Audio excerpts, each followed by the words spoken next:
Omusomo gw'okubangula abakulembeze abalonde mu disitulikiti y'e Bukomansimbi gukulembeddwamu Lukungu Bashir okuva mu kitongole kya gavumenti ekya Opportunities Commission era kugendereddwamu okuyamba n'okuzibula abakulembeze amaaso okumanya omulimu gw'abatumwa balonzi.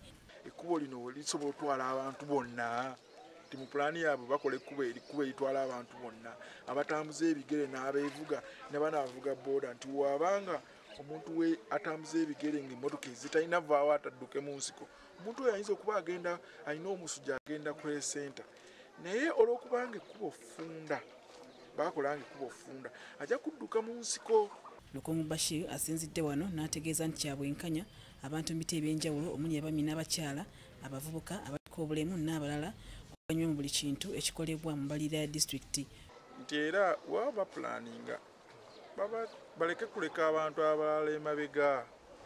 Omanyi waliwo omuze ogw'okugamba nti olw'okuba gundi sub county gundi oba ekyalo gundi tekyampagira, tujja kiwa service emyaka gino 5 tujja kisubira ekikookolo.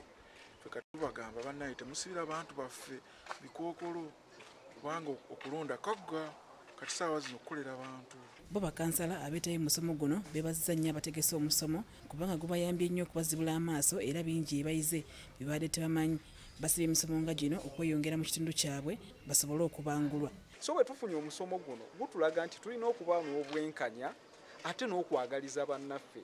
Kati nze ng'ewe Butenga ewange bwe wabaayo amazzi ate bajeti bwejja ndeke kusikanya ate amazzi gagende eri e Butenga.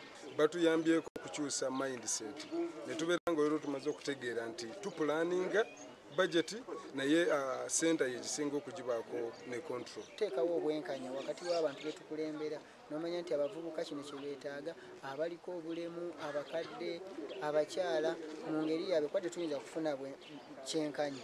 N'obuteesosola ng'abakulembeze abalondebwa obutereeta wano bibiina byaffe kubifuula kyamaanyi. Mu ngeri ssentebe wa disitulikiti eno omulonde Nyenje Fred Kayira ategeezezza nti abakulembeze n'okukola emirimu gyabwe nga buli muntu bamuteekeddeteekedde n'assa abakulembeze okukomya okwerumaaluma mu kanso nga bayisa embalirira ya disitulikiti wabula bakole ebyo ebibatwala mu maaso. Tuzze okusaavinga abantu baffe, twajja nga tuyita mu political parties ez'enjawulo. Tuteekeddwa okumanya nti wano we tuli kati mu kaseera kano titulina kufa nnyo, titulina kulowooza nnyo ku political party okusinga okulowooza ku bantu baffe abali wansi. Amyuka omubaka wa Pulezidenti Bukomansimbi asaba David agambye nti bakuyambako abakulembeze mu buweereza ng'essira baakuliteeka mu kukolera awamu batuuse obuweereza obulungi ku bantu.